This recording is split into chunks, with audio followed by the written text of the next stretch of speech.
are you going to be? And if you'll notice, I'm not asking what are you going to do, but who are you going to be? I'm asking you about how you plan to live your life every day. How are you going to respond when you don't get that job you had your heart set on? For all of you who are going to be teachers, what are you going to do if the students in your class next year just don't respond to your lessons?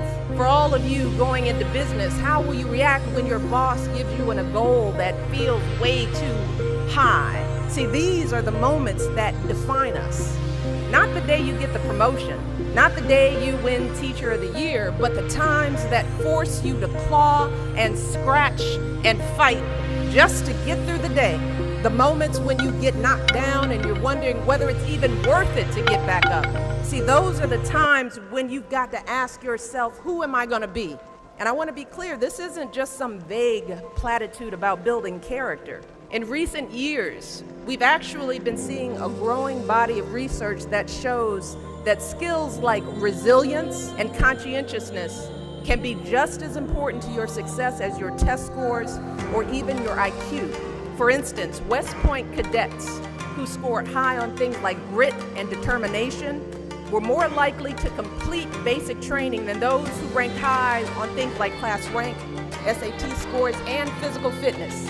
So what we're seeing is that if you're willing to dig deep, if you're willing to pick yourself up when you fall, if you're willing to work until your weaknesses become your strengths, then you'll develop a set of skills that you can mold and apply to any situation you encounter, any job you might have, any crisis you might confront.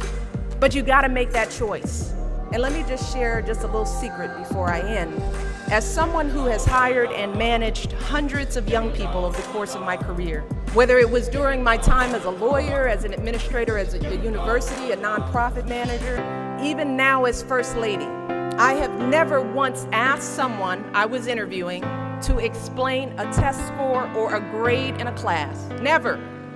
I have never once made a hire just because someone went to an Ivy League school instead of a state school. Never.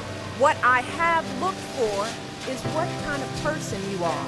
Are you a hard worker? Are you reliable? Are you open to other viewpoints? Have you stepped outside of your own self-interest to serve others? Have you found a way to serve our country, whether in uniform or in your community?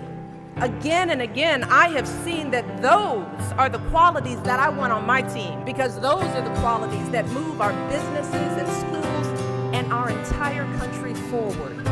And just understand this. Those are the qualities that you all already embody.